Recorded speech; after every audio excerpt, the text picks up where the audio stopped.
예수님의 손목 자국을 만지는 것, 즉 예수님의 십자가와 부활을 믿는 자에게는 주의 인도하심과 또 주의 은혜가 충만하게 될 줄로 믿습니다. 우리 교회는 예수님을 믿는 사람들의 모임이죠. 예수 아래 또 예수 안에 있는 사람들입니다. 하나님을 아버지라 부르는 그런 공통점을 가지고 있는 사람들이고 또 구원의 백성들이다라는 거룩한 백성들, 세상과 구별된 그런 사람들이다라는 공통점을 가진 사람들의 모임입니다. 그래서 우리는 한 형제이고 한 자매이죠. 그런데 이런 공통점이 있는 반면에 우리의 성향이나 또 우리의 모든 삶에 있어서 다 같지는 않습니다. 각각 다른 성향을 가진 사람들이 하나님을 아버지로 섬기는 그러한 이 교회 공동체에 모여 있다 보니까 서로 다른 부분들이 많이 나타나기 마련입니다. 우리가 지금 로마서 말씀을 보고 있는데 이 로마 교회에도 마찬가지입니다. 로마 교회에도 하나님을 아버지라 섬기고 예수님의 십자가 부활 그것으로 구원받은 사람들의 그런 모임이기는 하지만 그 안에는 유대인들도 있었고 또 이방인들도 있었고 이렇게 여러 종류의 사람들이 섞여 있었던 겁니다. 그러다 보니까 그 여러 사람들의 섞여 있는 가운데에 서로의 성향이 다름으로 인하여서 좀 문제가 발생하는 그런 일들이 있었습니다. 특별히 이 로마 교회는 드러나게 나타나 있는 두 가지 문제가 있었는데 하나는 음식에 대한 문제입니다. 또 하나는 절기에 대한 문제입니다. 먼저 이 음식에 대한 문제를 살펴보면 로마 그 나라가 아주 광대한 나라이고 그 로마 나라는 많은 우상들을 섬기고 있었습니다. 그러다 보니까 이 신전 저 신전에서 많은 제사가 지내지게 됐죠. 그 제사를 지낼 때에 많은 고기를 사용합니다. 짐승을 잡아서. 그러다 보니까 많은 신전에서 많은 제사를 지내다 보니까 이 고기가 많이 남아 돌아갔던 겁니다. 그 제사를 지냈던 그 고기들이 시장으로 많이 와서 유통이 되어졌던 것이죠. 그래서 특별히 로마 교회 안에 유대인 출신인 이 성도들이 이 시장에서 고기를 사서 먹는 것에 대해서 아주 꺼림직하게 여겼던 겁니다. 우상숭배한 고기를 어떻게 우리가 먹을 수 있어? 이거는 아닌 것 같아 라고 생각하여서 고기를 먹지 않는 사람들이 있었습니다. 그래서 채소만 먹었던 사람들이 있었던 거죠. 교회 안에. 그러나 반면에 또 교회 안에 어떤 사람들은 이 부분들에 있어서는 음식이 정결하지 않고 하는 부분들에 있어서는 이미 예수님께서 오심으로 인하여서 다 문제가 해결되어지지 않았느냐. 물론 그 부정한 음식을 먹지 않는 것에 있어서 그 정신, 그것을 부정한 것을 대하지 말 것에 대한 정신은 우리가 본받아야 되지만 음식의 규례는 이제 예수님께서 다 이루셨기 때문에 지키지 않아도 되는 거, 우리가 그 안에서 자유하는 가운데 어떤 음식도 다 먹을 수 있지 않느냐. 즉 이방신들은 실제로 존재하지 않는 신인데 아무것도 아니다. 그 아무것도 아닌 것에 이렇게 음식을 차려놓고 했다고 해서 그것을 먹지 않는 것, 그것은 큰 문제가 되지 않는다라는, 음식 자체가 결코 사람을 더럽힐 수 없다. 그래서 고기를 비롯한 모든 음식은 하나님께서 주신 선물이기 때문에 감사함으로 우리가 먹어야 된다. 이렇게 주장하는 사람들도 있었습니다. 또 절기에 관한 부분들이 있어서 좀 의견이 다른 그런 일들이 있었죠. 특별히 유대인 출신인 그런 성도들은 절기는 철저하게 지켜야 된다. 우리가 과거에 지켜왔던 모든 절기는 하나도 빠짐없이 잘 지켜야 된다. 특별히 이 절기의 날은 특별하게 구별하여서 특별하게 아주 거룩하게 여겨가지고 이 날만큼은 철저하게 지켜야 된다. 그래서 특별히 안식일 같은 경우에는 6일은 우리가 그렇게 대충 살아갈 수 있지만 안식일은 아주 경건한 날로 특별히 구별하여서 잘 지켜야 된다. 이렇게 이야기하는 사람도 있었고, 또 반면에 어떤 사람은 구약에 이 지키는 절기는 다 예수님의 그림자이다. 예수님을 상징하는 것이고 그 절기를 지키는 행위 하나하나도 예수님과 관련된 그런 부분들이다. 그래서 예수님께서 오셨지 않느냐. 그래서 그 모든 것들을 다 이루셨다. 그러므로 어떤 특별한 날이 아니라 이제는 모든 날이 하나님 앞에 드려야 하는 날이다. 하루 특별한 날을 드리는 것보다도 모든 날을 하나님 앞에 드리고, 또 그 한 날 한 날을 중요시 여기는 것보다도 그 날의 주인이신 하나님을 더 중요하게 여기고, 그 하나님 앞에 모든 날 동안 살아가는 모든 삶이 예배의 행위임을 고백하면서 그렇게 살아야 된다라고 그렇게 주장하는 사람들이 있었습니다. 물론 그렇게 주장하는 사람들도 주일은 아주 구별하여서 하나님 앞에 바쳐야 할 날임에 대해서는 거기에 대해서는 의견이 분분하지는 않았습니다. 그런데 문제는 믿음이 연약한 자들, 특별히 고기를 먹어서는 안 된다, 채식만 먹어야 된다, 그리고 한 날을 특별하게 구별하여서 그 날을 집중적으로 잘 지켜야 된다라고 주장하는 사람들, 이 사람들을 향하여서 바울은 오늘 본문 말씀 보면 믿음이 연약한 사람들이라고 그렇게 표현을 했습니다. 이 믿음이 연약한 사람들과 믿음이 좀 성숙되어 있는 사람들, 이 사람들 사이에 이런 문제로 인하여서 갈등이 생겼습니다. 믿음이 연약한 사람들은 아니 저 사람들은 왜 고기를 먹어? 저 우상 숭배했던 고기인데 저 고기 먹으면 안 되는데, 아니 정말 저 사람들이 믿음이 있는 사람이야? 라고 하면서 거기에 대해서 막 비판을 했던 것이죠. 또 반대로 성숙한 사람은 아니 이미 다 예수 그리스도 안에서 해결되어졌는데 이제는 좀 자유해야 되는데 왜 자유하지 못하고 거기 얽매여 있지? 라고 하면서 믿음이 연약한 자들에 대해서 업신여기는 그런 일들이 있었던 겁니다. 그래서 서로 다른 것으로 인하여서 업신여기고 비판하는 그런 일들이 로마 교회 안에 일어났던 것이죠. 그런데 실은 이 로마 교회 안에서 먹느냐 먹지 않느냐, 또 이걸 지켜야 하느냐 지키지 말아야 하느냐, 이 문제를 가지고 갈등을 하고 있는데 이것은 진리에 대한 부분들이 아닙니다. 이건 비진리에 관한 그런 부분들이죠. 이것은 진리냐 진리가 아니냐의 문제가 아니고 성숙했느냐 성숙하지 못했느냐의 문제입니다. 그러니까 먹을 수도 있고 먹지 않을 수도 있는 것이고 지킬 수도 있고 자유할 수도 있는 부분들입니다. 이것은 개인의 신앙 양심에 따라서 행할 수 있다라고 오늘 본문에도 말씀을 하고 있는 것입니다. 물론 이 성숙된 믿음으로 자라가야 할 과제는 있습니다. 그러나 그렇다고 이것이 업신여기고 비판하면서 서로 다투어야 될 그런 문제는 아니다라는 겁니다. 그런데 이러한 것을 향하여서 서로 멸시하고 업신여기고 다투고 비판하는 그러한 일들에 있어서 참 바울이 안타까운 심정으로 이렇게 말을 하고 있습니다. 그것이 오늘 우리가 보았던 로마서 14장 3절 말씀인데 우리 3절 말씀 다 같이 한번 읽어보겠습니다. 3절 시작.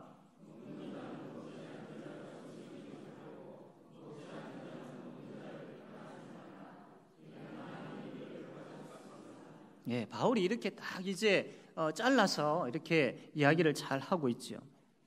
그러면서 이 부분들을 이야기를 했던 바울이 왜 다투지 말아야 되는지, 왜 업신여기거나 서로가 서로를 비판해서는 안 되는지 그 이유를 다음과 같이 설명을 하고 있습니다. 그 첫 번째 이유가 뭐냐면 비판하고 있는 그 사람이 하나님께서 사랑하는 사람이기 때문입니다. 우리가 읽었지만 3절과 4절 말씀 다시 한번 읽겠습니다. 시작.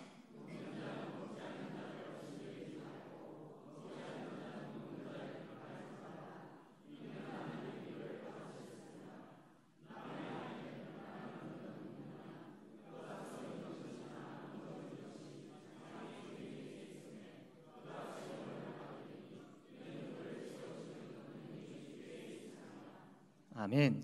지금 여기서 말씀하고 있는 것은 내가 업신여기고 내가 비판하고 있는, 나와 의견이 다르다고 해서 그렇게 하는 사람들이지만, 그러나 그 사람들은 이미 하나님께서 받은 사람들이다. 이미 하나님께서 사랑하고 계시는 그런 사람들이다. 그런 사람들을 내가 어떻게 업신여기거나 비판할 수 있느냐? 그렇게 해서는 안 된다라고 여기서 이야기를 하고 있습니다. 그리고 또 한 가지 이유는, 비록 내가 보기에는 좀 부족하고 연약하지만, 그러나 하나님께서 그 사람을 받으셨을 뿐만 아니라 그 사람을 붙잡고 계시고 그 사람을 세우실 것이다. 지금은 넘어져 있는 것 같지만 하나님께서 붙잡고 있는 사람이요, 하나님께서 언젠가는 그 사람을 든든하게 세우실 것이다. 그 이야기를 하고 있는 겁니다. 그런 하나님께서 판단하지 않고 오히려 굳게 세우실 그 사람을 우리가 어떻게 업신여기거나 비판할 수 있느냐? 그거는 하나님께서 하시는 일이지 우리가 할 일이 아니다. 그거는 만약에 우리가 그렇게 하게 되어지면 하나님의 일을 우리가 월권하게 되어지는 그런 행위가 된다라는 겁니다. 진리의 문제가 아닌 이상은 서로 생각이 다를 수 있고 의견이 다를 수 있죠. 그렇다고 우리가 그걸 가지고 업신여기거나 비판해서는 안 됩니다. 하나님께 속한 사람, 하나님으로부터 그 사람도 인정받고 있는 사람, 하나님께서 이미 받은 사람, 하나님께 사랑하고 있는 사람이라는 것을 우리가 인정해야 됩니다. 그것을 인정할 때에 우리가 그 사람에 대한 태도가 달라질 것입니다. 좀 더 생각을 하게 되어지면 이러한 갈등 가운데 있지만 서로가 업신여기거나 비판하지 말아야 될 이유는 하나님께서 받으신 사람이기 때문이고, 또한 하나님께서 붙잡고 계시고 세우실 사람이기 때문이며, 마지막으로 10절 말씀에 이렇게 표현을 하고 있습니다. 내가 어찌하여 내 형제를 비판하느냐? 어찌하여 내 형제를 업신여기느냐? 여기 지금 이야기하고 있는 것은 서로가 지금 업신여기고 비판하고 있는 그 관계가 어떤 관계인 줄 아느냐? 형제다, 형제. 예수 안에서 한 가족인 형제다. 형제가 서로 업신여기거나 비판할 수 있느냐? 그거는 아니다. 형제는 서로 즐거워할 때 함께 즐거워하고, 형제는 참 누가 울 때에 함께 울 줄 아는 그런 관계가 형제이고 한 가족이다. 명심해라. 형제다. 가족이다. 이것을 이야기를 하고 있는 겁니다. 그러므로 서로 비판하거나 업신여기는 것이 아니라 사랑해야 된다. 우리가 생각할 때에 사랑할 시간이 앞으로 많을 것 같지요. 그렇지 않습니다. 우리의 삶에 있어서 사랑할 시간이 그렇게 많지 않을 수도 있습니다. 사랑할 시간이, 서로가 서로에 대해서 사랑할 수 있는 시간이 우리가 생각하는 것만큼 그렇게 많지 않을 수 있다라는 겁니다. 그러므로 나중에 후회하는 일들이 없도록 지금 시간이 주어지고 지금 기회가 주어졌을 때에 형제를 진심으로 사랑하는 그런 은혜가 우리에게 충만하게 되어지기를 바랍니다. 그러므로 서로 다르다라는 이유만으로 업신여기거나 비판하지 맙시다. 그 사람도 알고 보면 하나님께서 사랑하는 사람이기 때문입니다.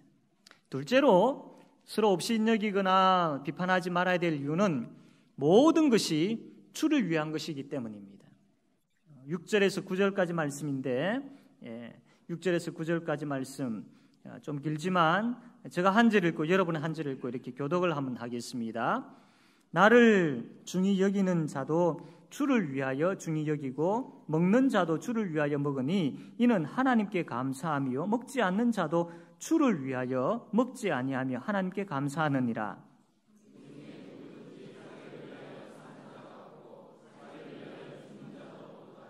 우리가 살아도 주를 위하여 살고 죽어도 주를 위하여 죽나니 그러므로 사나 죽으나 우리가 주의 것이로다.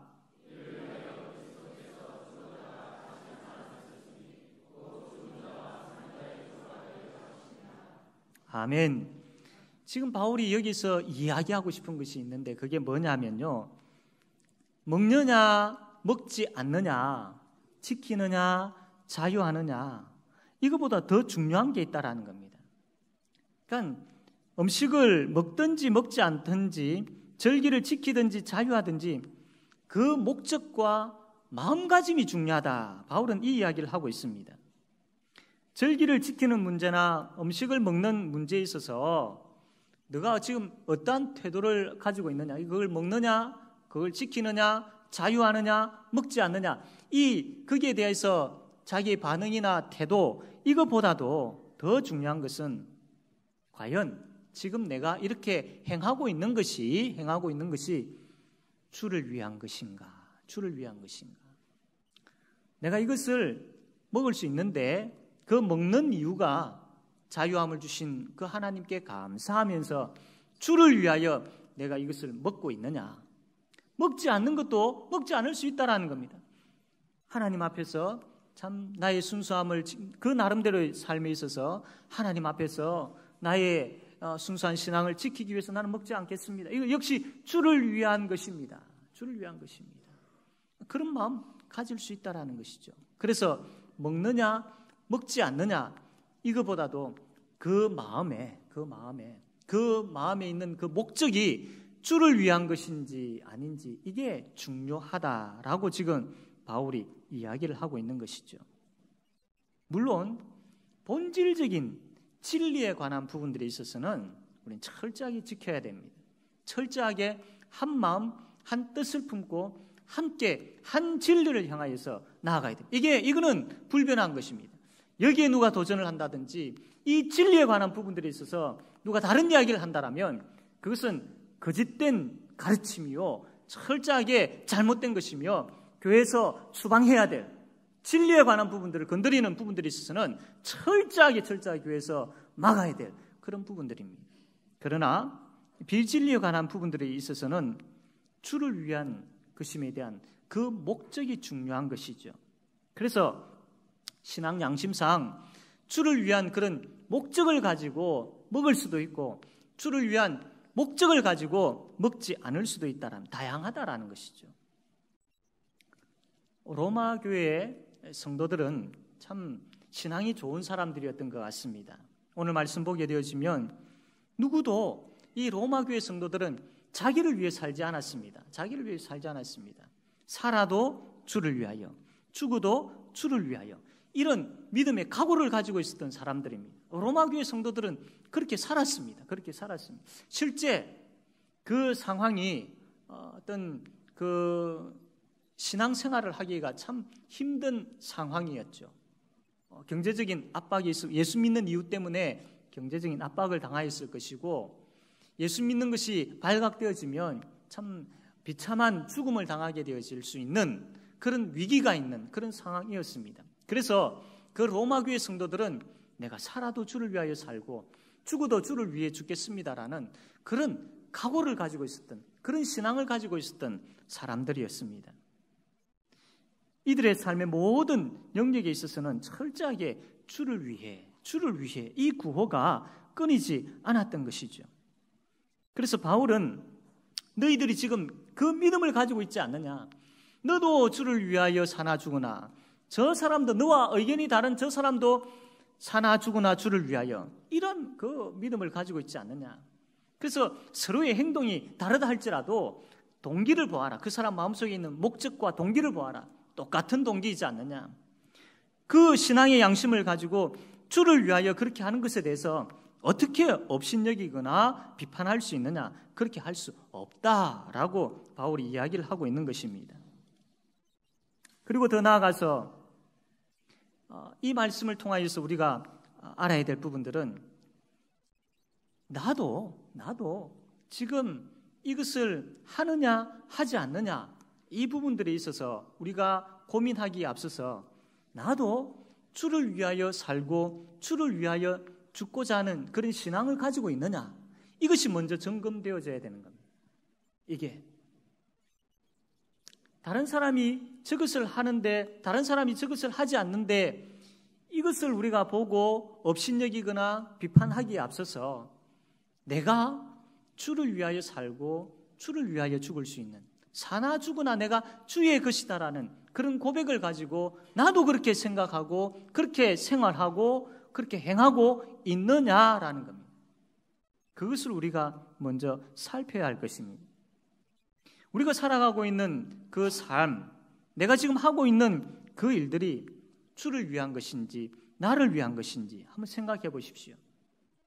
나를 위해 예수님께서 존재하며 나를 위해 예수님이 필요하기 때문에 내가 여기에 있는 것인지, 아니면 그 예수님의 구원의 은혜에 감격하여서 그 은혜가 아니면 안 되기에 내가 그분을 찬양하며 그분을 위하여 섬기며 그분을 사랑하는 가운데 이 자리에 있는지, 우리가 그거 먼저 한번 생각해 보아야 된다라는 겁니다. 내 속에 내 중심인지 내 속에 예수님 중심인지 그거부터 먼저 살펴보아야 됩니다. 고린도후서 5장 15절 말씀 보면 이런 말씀이 있습니다. 우리 한번 앞에 보시고 한번 다 같이 한번 읽겠습니다. 시작.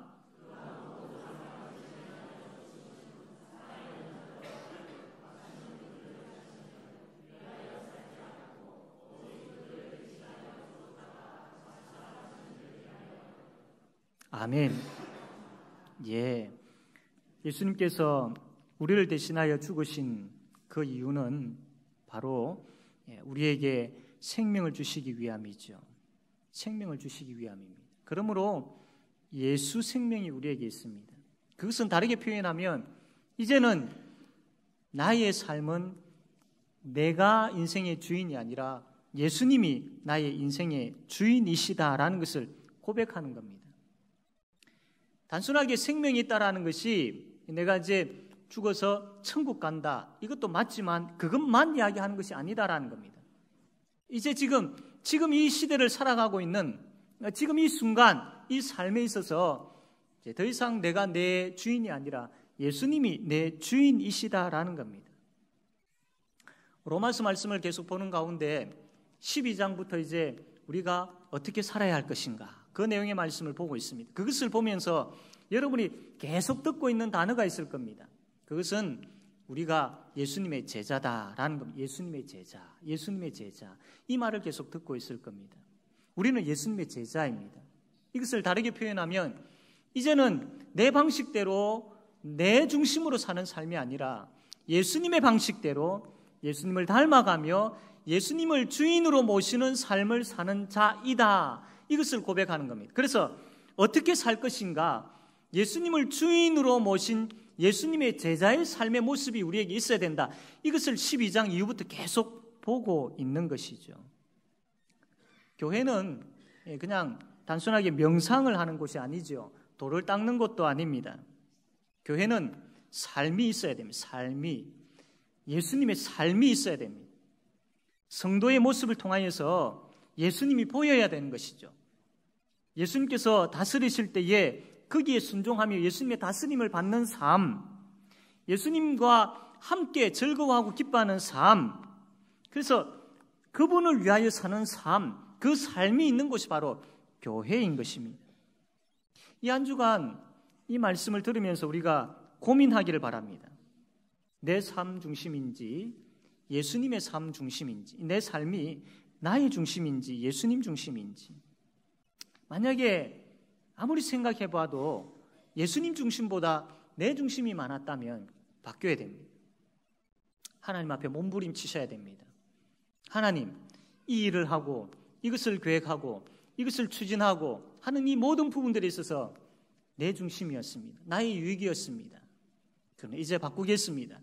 예수님을 위하여, 주를 위하여, 주를 위하여, 내가 주를 위하여 살겠습니다 라고 그렇게 몸부림치셔야 됩니다. 정말 하나님 앞에 기도할 때에 하나님, 이 나의 사고방식을 바꾸어 주십시오. 사람 중심의, 나 중심의 삶에 있어서 하나님 중심의 그런 삶으로 내 사고방식을 바꾸어 주십시오. 이게 전환되어지고 이게 바뀌어지면 우리가 생각할 때에 나 중심에서 그것을 바라보면 이 뭔가 얽매이는 것이 아닌가, 뭔가 이제 자유가 사라지는 것이 아닌가, 부자연스럽지 않는가. 천만의 말씀. 그렇지 않습니다. 하나님 중심의 사고방식으로 바뀌고 실제적으로 예수님의 제자로 이 땅에서 하나님의 백성으로 그렇게 살아가게 되어질 때에 그 속에 있는 행복과 그 속에 있는 평안과 그 속에서 누리게 되어지는 하늘의 신령한 복은 어마어마한 것입니다. 저도 그렇고 여러분도 그렇고 그것을 하루속히 빨리 깨달아서 예수 중심의 삶, 그 삶 살아가는, 주를 위하여 살아가는 멋진 인생, 주를 위하여 사는 것이 너무나도 행복한 삶임을 깨닫고 누리게 되어지는 그러한 은혜가 저와 여러분에게 충만하게 되어지기를 바랍니다. 그것이 바로 성도의 마땅한 신앙의 삶이요, 그것이 바로 최고의 전도인 것이죠. 우리가 예수 그리스도 안에서 하나님 중심으로 살아가게 되어질 때에 너무나도 행복한 것을 느끼며 살아가게 되어지는데, 그런 행복을 누리며 살아가게 되어지는 것을 믿지 아니하는 사람들이 보고 어떤 생각을 하겠습니까? 저기에 행복이 있구나, 예수 안에 행복이 있구나, 예수 안에 참된 소망이 있구나, 우리의 삶을 보고. 그래서 그들이 주께로 나아온다라는 것입니다. 이 한 주간 고민하면서 예수님 아니면 안 되겠습니다. 오직 예수님입니다. 예수님으로 충만하기를 원하시고 예수 중심으로 바뀌는 그런 저와 여러분 되어지기를 바랍니다. 아울러서 나만 주를 위한 것이 아니라 저 사람도 주를 위하여 저렇게 하구나라는 것을 볼 수 있는 그런 눈 또한 우리에게 있게 되어지기를 바랍니다. 서로 없음이기거나 비판하지 말아야 될 마지막 이유는 우리가 다 하나님의 심판대 앞에 서기 때문이죠. 10절에서 12절까지 말씀인데, 한번 제가 한 절 읽고 여러분 한 절 읽고 이렇게 하겠습니다. 12절은 다 같이 읽겠습니다. 내가 어찌하여 내 형제를 비판하느냐? 어찌하여 내 형제를 업신여기느냐? 우리가 다 하나님의 심판대 앞에 서리라.